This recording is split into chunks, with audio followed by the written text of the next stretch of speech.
Good morning, everyone. Welcome to another session of commsHERO. Just got to say, Andy Barr, legend. Thank you for that session, and Tila for facilitating.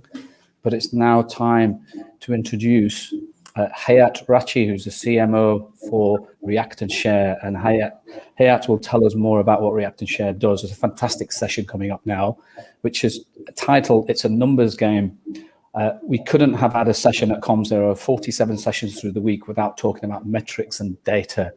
So who better than Hayat to come and give us that? So the session is going to talk about bounce rate, views, impressions, engagement, and more to measure. So lots of stuff that everyone's data mad at the minute.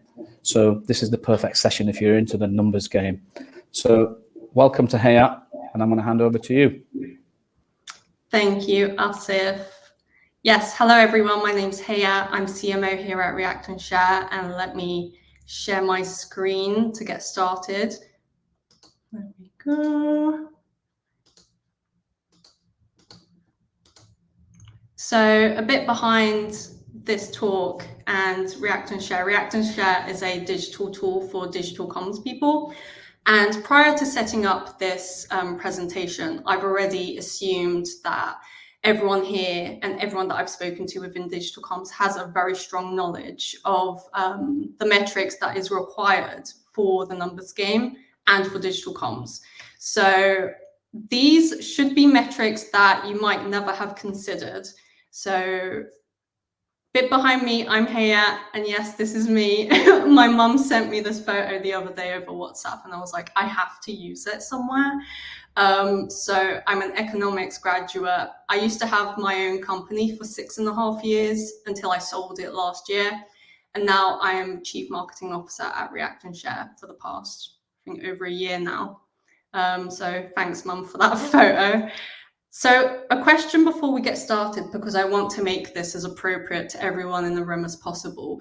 What industry are you in? If you could please comment it in the chat box, and then Asif will join back in and read them out to me so that I can note them down.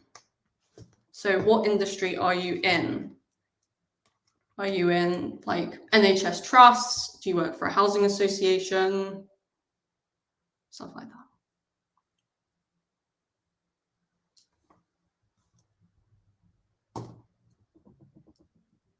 We've got Nick Cullen, who's come in, social housing.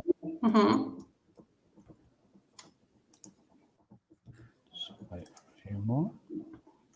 And we've got Alice as well, who's a digital marketer. She's in social housing, so works for a housing association. Mark Dory, university. Chris from Carbon Homes, who's a housing association.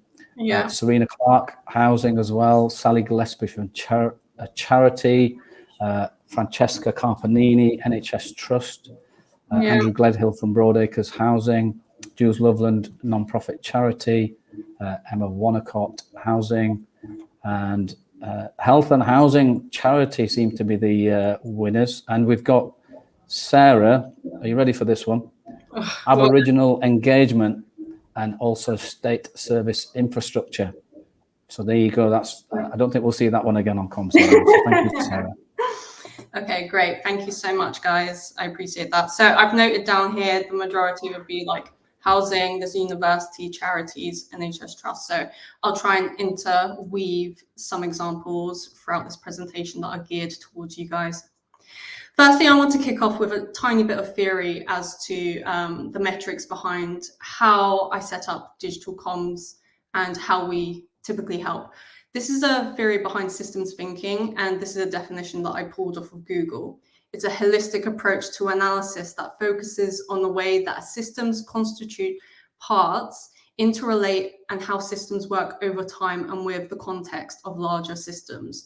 So, for example, a university is not really typically going to disappear after like 10 to 20 years. So thinking about the longevity and the system in which comms is actually dealt to then gear all of the metrics and all of the success towards the actual system of how comms is doing. So it's kind of like differentiating between, okay, how does this campaign give us results right now for this year versus how does a comms campaign give us results consistently as part of a wider system over a case of like 10 to 20 years. So the first metric that I want to discuss is the number of customer service calls and emails. So if you follow me on Twitter, you'll know, because I've rammed it down everyone's throats, that I've interviewed over 100 comms professionals over the past year. And Louis, who works at the London Borough of Barking and Dagenham, was a very interesting person that I spoke to, because he actually deals with the metrics of customer service calls and emails. He said a key driver of the work we do and an indicator of how successful we have been is the volume of calls that come into our contact center. These calls cost the organization money, so our aim is to use content to allow as many of our users as possible to self-serve online, freeing up space on the phones for the users that really need to speak to someone. So I actually have a use case for one of our clients here at React and Share, which is the city of Helsinki. So they have a website dedicated to all of the residents of Helsinki, and they have a parking page. The parking was actually disastrous, and they were receiving a ton of calls and a ton of emails about parking related issues. So one of the things that they actually implemented was a set of buttons, which is actually our tool. And once a person clicks, let's say, only somewhat or no, then an open feedback text would pop up. And the question that they would typically ask in order to get the information that's actually usable and actionable is, what information were you looking for on the page? And by answering, you help us develop the site. So a person would write back a bit of feedback. So this is very page specific feedback for this content. And then in the dashboard itself, where the actual magic happens, is this dashboard look and delve into the specific page. So here you can see there's 20,000 plus views for this one page, 148 hours worth of view time. And we have a customer satisfaction score that we calculate, which is actually something that they relay onto their stakeholders. The customer satisfaction score is calculated by how many people say yes to if they found the information that they're looking for, aka was this page useful in why you've come to our website, versus how many actually say no. And that's the ratio between those two. Evergreen, because it actually ranks on Google and it's SEO compliant, and therefore they're getting a consistent stream of people looking on Google for their parking page. The views over time, the customer satisfaction and reaction over time. So seeing if it goes up and down and why, and if there's been adjustments made to that page because of it. But then the audience by engagement. So seeing if they're actually reading the page and scrolling, that's how this is calculated, whether they're actually scrolling down the page or if they've literally just come onto it and then bounced off.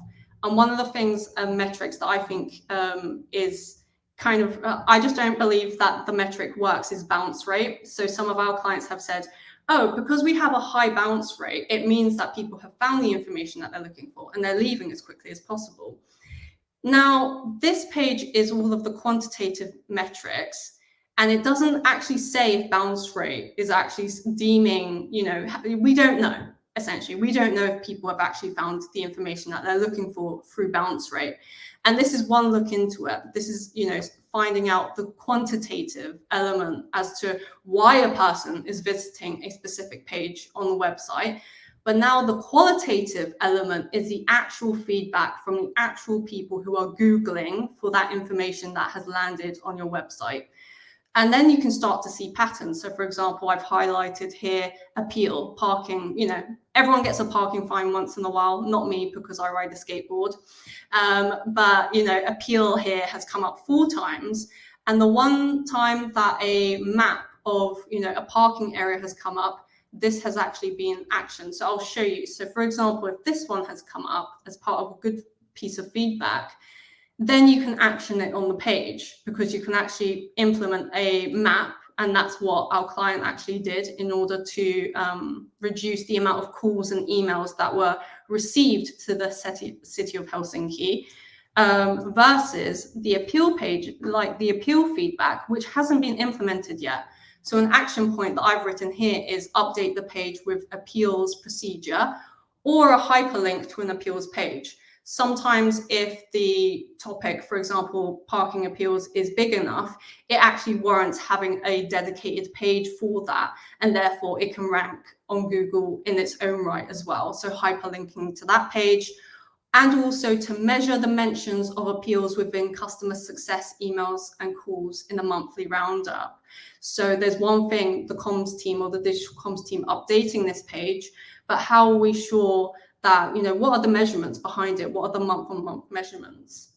So I've calculated or created a bit of a dashboard for those measurements as to, after speaking to 100 plus digital comms people over the case of like a year, what should be used in order to showcase this to stakeholders.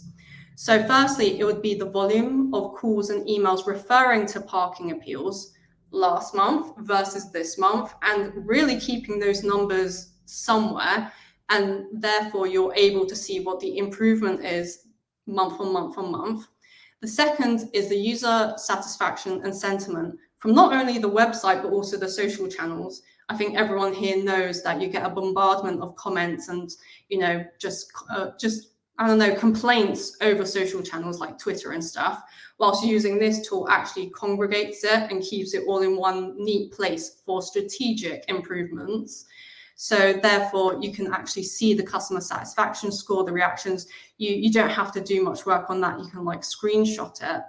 But the third is something that I haven't seen anyone else do. And even though I've spoken to so many people, no one has mentioned this. So this is one of my metrics that I've calculated, which is the potential savings in pounds.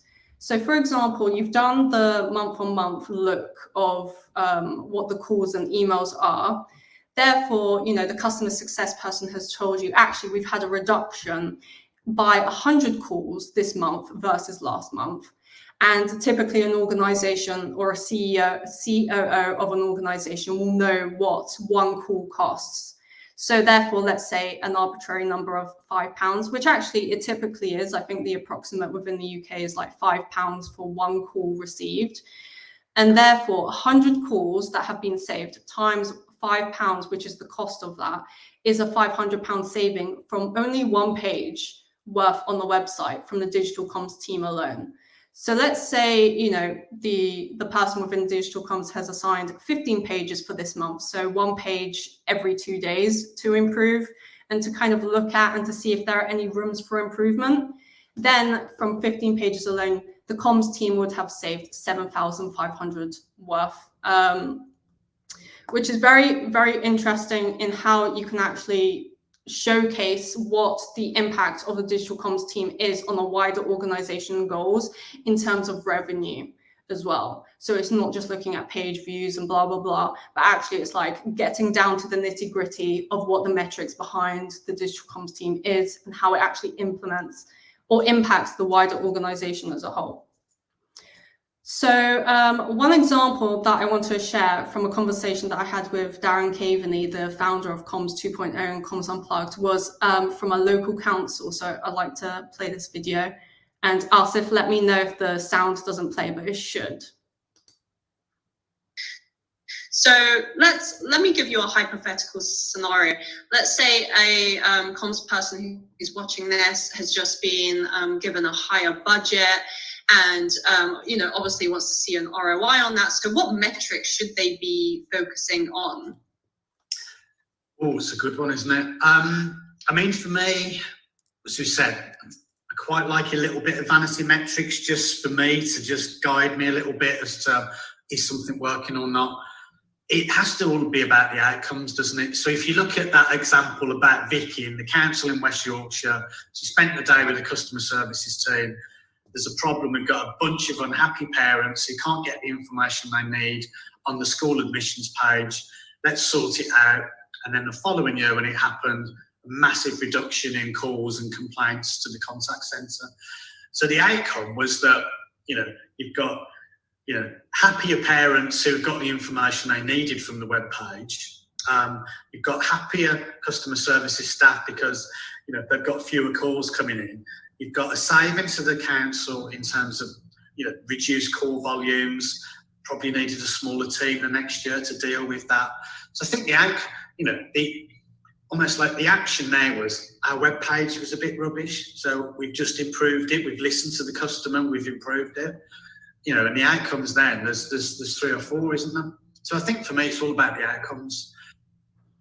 And I found that very interesting how it was impacting, let's say, the school admissions page, and it could be implemented to say, let's say, a university page. How do we know that? How do we garner more students to sign up to our university over another? And therefore, what are the actual feedback and what is the actual implementation to improve it in order to get signups up? And the same can happen with social housing, for example, as well. Let's say you have, your own, new building that you want to get filled with like new people, and that would be amazing. So therefore, what pages would people typically search for on Google in order to find it? But also, how would they actually showcase the information to you to then improve it and then therefore hit your goals and hit your targets of filling that building? So, but also I want to showcase an internal comms equivalent because that was all kind of external comms. Internal comms, for example, implementation onto feedback in the intranet, which has a direct impact on, let's say, the savings made could be reducing staff turnover numbers after the implementation or a feedback tool within the intranet. And then housing associations, which I find very interesting because I've actually read the government social housing white paper. And as part of that, it makes a very strong point as to how housing associations should and have to legally listen and implement feedback from their tenants. And I know that typically housing associations have their own portals in which tenants log into in order to read information. So therefore, implementing it into your portal actually could increase engagement numbers within the portal to then decrease cost of, let's say, digital ads or printed flyers or anything like that. So you're actually saving cost on, different forms of comms outside of the portal. And also the additional savings made could be by staff. So for example, instead of having people, so let's say you hire 10 new people into your team, they all have the same sort of questions directed to the same manager. Instead of it being done that way, the systemic way, like a systemized way of improving that could be by actually having that information within the portal or within the intranet for those staff. So then it actually reduces the manager's time of answering those questions. So for example, if you save 10% of a manager's time and they're on 100K a year, then you've actually saved £10,000. But I don't think managers will share their salaries, but you know what I'm saying. So there is a direct saving on the actual cost of a manager's time as well. And here are just a couple more customers who I like to show this because it's not from me. Like I can speak about this all day and night. But for example, a trade union community, Malantha, who's the head of comms, she said that, they wouldn't have known what would have worked, and what they thought went down well hasn't. And what we didn't think went well worked great. So it's actually shown that they don't know everything. But I think what digital comms is very good at, and managers are very great at, is showing that actually we're not meant to know everything, but just incrementally improving it, even by 1% every month, can lead to huge savings and huge revenue spurts as well.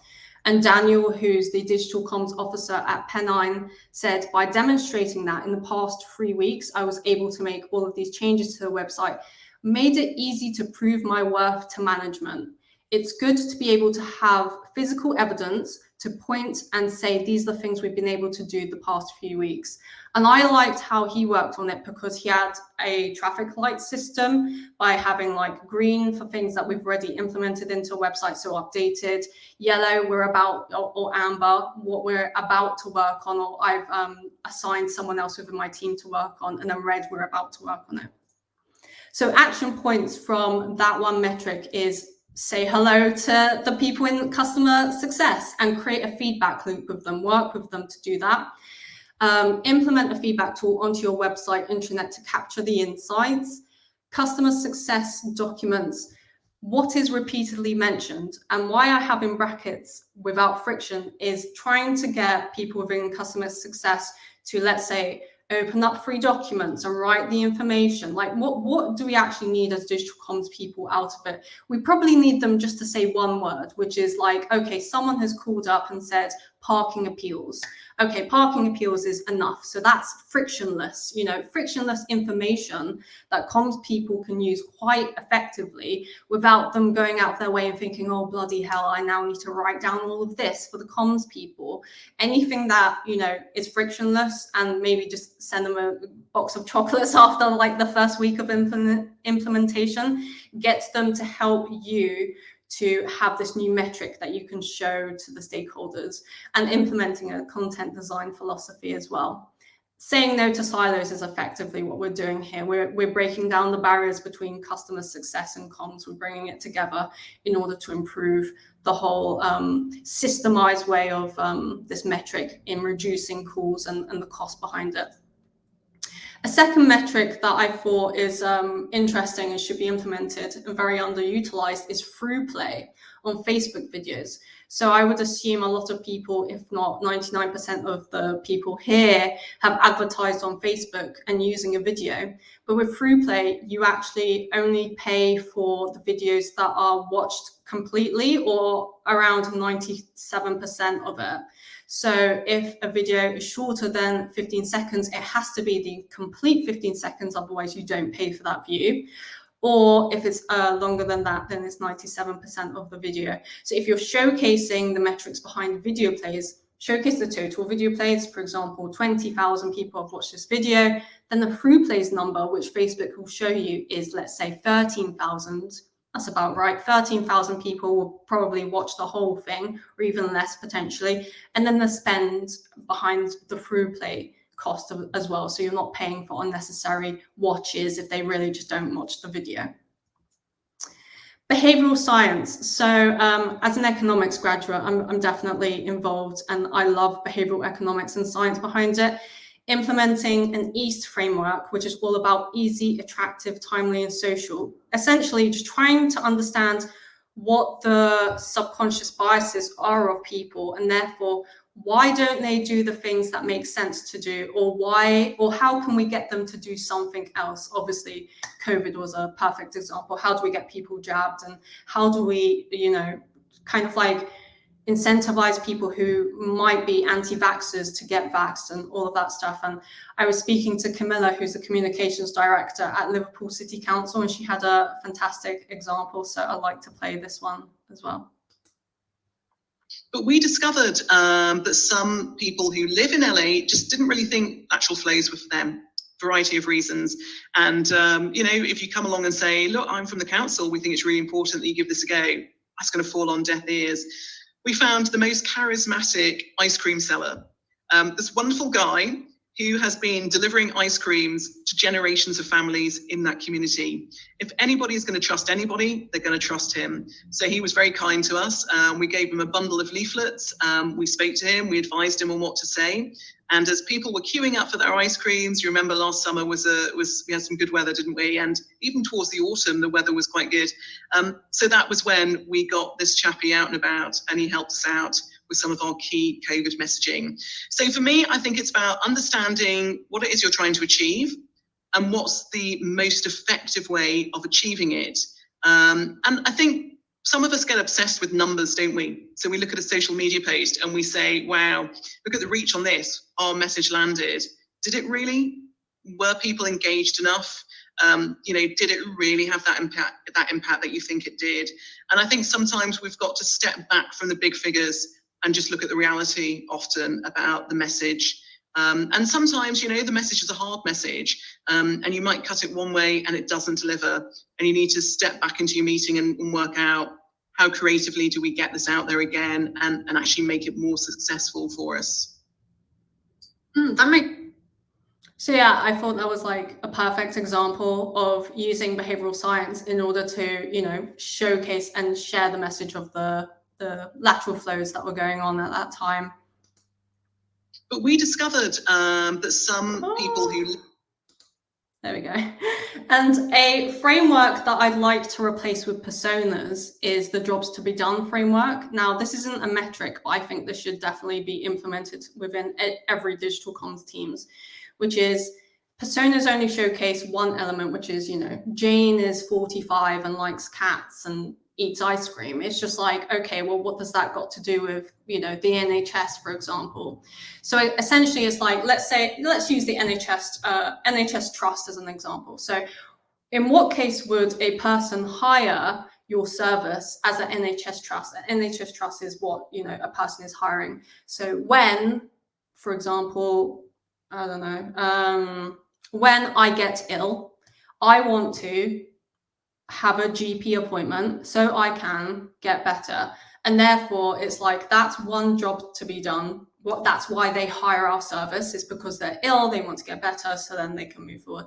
Or it could be a completely other one where it's like something ultra specific. When I feel a lump, or when I, you know, speak to some, or when I read in the news that XYZ happens, I want to, and therefore it sets you up in this framework of thinking, okay, what is the situation that would actually have to happen within our use cases of our citizens as to why they would want to come to us, and what is their expected outcome, and how can we foresee this in order to set everything up systematically. And this could be the same for housing associations, which would be, when I want to buy a home, no, when I have, you know, 100K plus, I want to buy a home so I can either live in that home or rent it out, whatever. So then you have all of these different use cases to then use. And another one would be for a charity. When it's Christmas, I want to donate so I can feel better about myself. You know, that's just like maybe a random use case, but that is a use case. And therefore, okay, well, how do we figure that out, and how do we slot into that? Then unique URLs for printed materials. If you're doing printed materials, I would highly recommend using unique URLs, so then they can pop it in. So let's say it's something completely different. Like, this is one of our printed materials, the NHS comms report. Let's say reactandshare.com/comms report. And that's only a URL that's only in printed materials and not on the website. So therefore we can track how many views it gets, and therefore if it's landed correctly, and if people are coming back to the website off of the printed material, versus UTM codes, which is a little bit of code at the end of a link. And then that way you can actually track back if they've come back to the website off of the back of printed materials. And then in Google Analytics, they have this element, which is goals and goals value. So essentially, imagine you're a charity, which some of you guys do work at one, and you say, okay, people typically, if they sign up to our email newsletter, they're not going to donate right now. But over time, we've calculated that the average donation from people who sign up to our email newsletter is higher than others. And they would, 50% of people sign up to our email newsletter donate £200 at Christmas. So then you can set up a goal, which is, the goal is to get them to sign up. So that would be the end goal, which is like sign up. That's the URL ending. And then you can assign a goal value, which is £100. So let's say £100 because it's 50% of them, you know, instead of 200, it's 50. So then it's £100 per person. And then every time someone signs up to the email newsletter, you can say, okay, they're actually worth £100 because on average they donate, you know, half of them donate £200 at Christmas. So then that way, you know what the actual value is, and then you can show that to stakeholders. So for example, instead of saying we have 5,000 new people signed up to our email newsletter this month, you can say, actually, in terms of the potential value or the potential donations, this is how much they're worth. And this can be applied to housing associations as well. So then if you could lead them into a form, and then the form ends with like a thanks page, so which you say, thank you for contacting us at, you know, XYZ Housing Association will be in contact with you soon it's probably worth, you know, a little bit of like money in terms of like for the organization, even though it's, you know, obviously not a social housing, it's not for profit. So, but essentially you can set up that within Google Analytics, which I think is very useful. So ultimately, the funnel would be, you know, the reach and impressions, which everyone kind of like showcases within digital comms reports. And I've seen literally over 50 now, and primarily within the NHS Trust, because I was one of the judges for the NHS Awards for the digital comms section. So I've seen all of their dashboards, which is very interesting. Through to the page, web page views, and then into in real life action. You know, what do we actually want these people to do? How do we adopt them into, let's say, getting a flu jab, to signing up, to seeing new building being built, to donating at our charity, to visiting our NHS Trust when they have XYZ symptoms, whatever. And then the impact evaluation after that.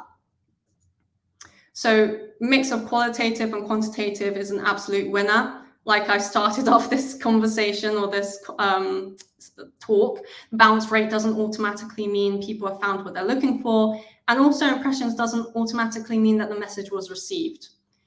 I'd highly recommend that you screenshot this, because I want everyone to remember this. If you don't show it, your boss won't know it, which is very true. And the metrics behind some of the ones that I've shown you shows like, you know, a broader thinking and a more in line thinking with, you know, what your boss would typically want to see and what they actually don't even know. So you can actually showcase the information that they would wish they had seen.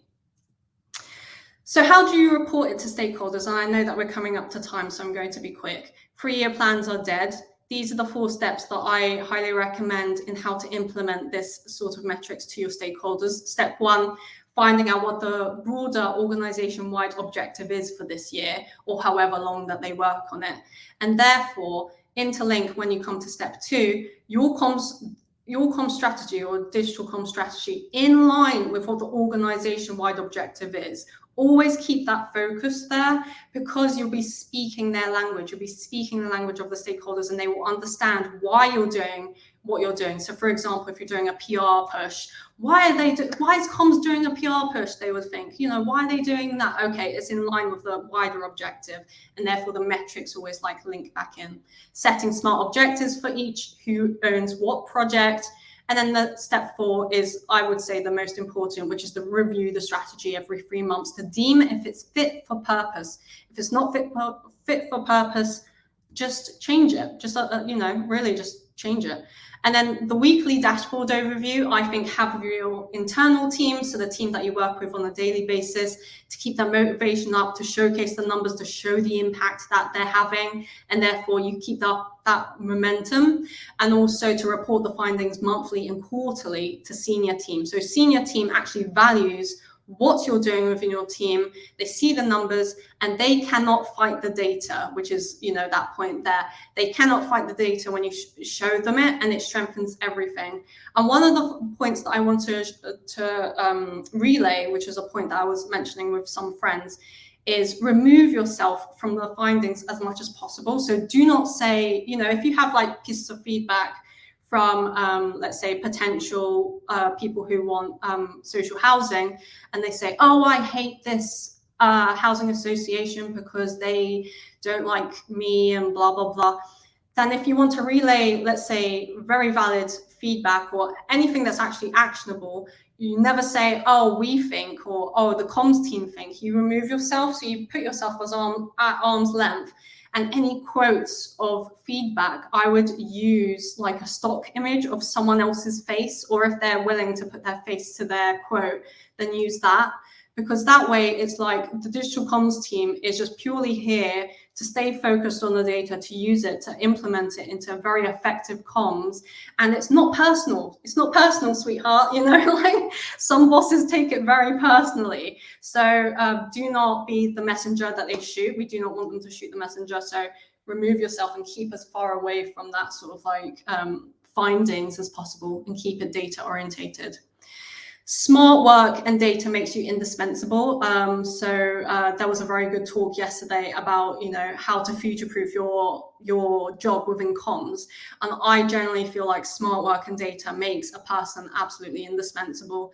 And if you're the person who comes to the senior management or the stakeholders showcasing this level of information and how comms directly links to either saving money, making money, or making people within your community more engaged and happy, then I just don't see how they would not want to keep you for love nor money. And therefore, it also opens up the market, the job market for you as well, because not only are you an excellent comms person, but also you're strategically thinking about the metrics behind exactly what you're doing, why it works, and therefore the people above you who don't really understand comms speaking in the language that they do understand. And funnily enough, I had this message over LinkedIn just yesterday. So I was like this morning quickly trying to put it into the presentation, which a person had told me I had recently had a job interview and used some research from the comms survey report or survey that I had shown earlier in the presentation, and he had got the job. So I was very happy with that. And he told me that he was utilizing loads of the insights and the information as part of the NHS comms report to bolster the fact that it wasn't just his opinion, but actually it was just pure data. So utilizing data in order to get a job as well, which was awesome, made me very happy. So yeah, please screenshot this page because I'm about to change the slides. But if you would like, as a commsHERO exclusive, because this is the first talk that I've done at commsHERO, we're giving away a free trial of React and Share worth £500 to literally everyone on this call. And also we're so, you know, thankful to be a sponsor at commsHERO as well. And also follow me on Twitter because I tweet a lot of crap and I like people who engage with it. So yeah, that's the end of my presentation. Did you find it insightful? And hopefully see you for a free trial, and I'm open to questions. Excellent. Hayat, that was fantastic. Loads of, first of all, can we get a massive round of emoji love for Hayat? Fantastic presentation. There's a couple of comments in the chat, which I'm going to read out and put up on screen. So from Baz, loved your presentation, Hayat. Jules Loveland, great advice. Danielle Taylor, amazing. Sarah, very insightful. So lots of positive stuff and great presentation from Sharon at Red Kite. So if you've got any questions for Hayat while she's here for the next 5 minutes or so, please drop them in the Q&A tab and I'll say them over the live stream. But just to kick off, Hayat, I've got a question for you, but before I do, I just want to let you know I've scrapped my 3-year plan now. So thank you for that. Took me months of hard work. It's gone. So your data, what type of person do you need to be, or do you need to have in your comms team who loves data? And is it just geeks or nerds? Apologies, there's no apologies actually, because they're important. Or are these new cool kids of comms now? I would say that trying to get in a person who is like the geek or the nerd or the data lover is probably one way to go about it. But I would say it's just better for you if you start to learn how to implement it and also just to have chats with people. I think the one thing that I found from listening to other people who are in digital comms is by speaking to people without the silos and in different departments, they've actually found a new love and a new appreciation for data that they never knew that they had. And the one thing that data does is it strengthens your argument whenever it comes to, let's say, budget, or when it comes to hiring someone, or when it comes to firing someone within your team. So having that power, I would say, is just like an awesome superpower. And I know it's commsHERO, so an awesome superpower for everyone to have. So don't worry about trying to get someone in who loves it, but try and evoke that within yourself, because it will make you not only indispensable within the jobs market, but also it makes you indispensable within the wider team and organization. Excellent. And a few more comments have flown in from Ed Thomas. Everyone who works in comms is a cool kid. So apologies to all you non-data people. Rude. If you've got any more, if you've got any more questions for Hayat, don't forget there's the free trial worth £500, so not to be scoffed at. So you're getting swag prizes, the whole shooting match from this, and free trials of React and Share. So there's no other questions that have come through as yet, but I think there's lots of stuff for people to take away. The session is going to be available on replay. So a few more emojis before Hayat goes, and I've got some messages to give out as well. And so don't forget, as well as the free offer that Hayat's just given you, we've got prizes. So take photos of yourself on networking on tables or pets, and there's swag, there's commsHERO swag, there's pets at home vouchers. We've got a daily planner. This is highly coveted, this one. Everybody wants to win that. We have, of course, the tools as a trade, your Sharpies. So all you've got to do is take a picture and post it on social. All people attending this event should be good enough to do that. So go and do that, and there's prizes up for grabs, and we'll announce those in Anik's intro as chair every morning. As I said, this will be on replay. Thank you very much, Hayat. We're going to be back at 11:15 for the next session, which is Graham Park, a fireside chat. So Amy Nettleton gets the honor of interviewing Graham Park, who's going to share with us his kind of 30 years. How do you stay current and trendy in lots of comms lessons to be learned from a world-renowned DJ there. So thank you very much, Hayat. Lots of emojis before we dash off, and hope you've all enjoyed that session. Thank you. Thank you.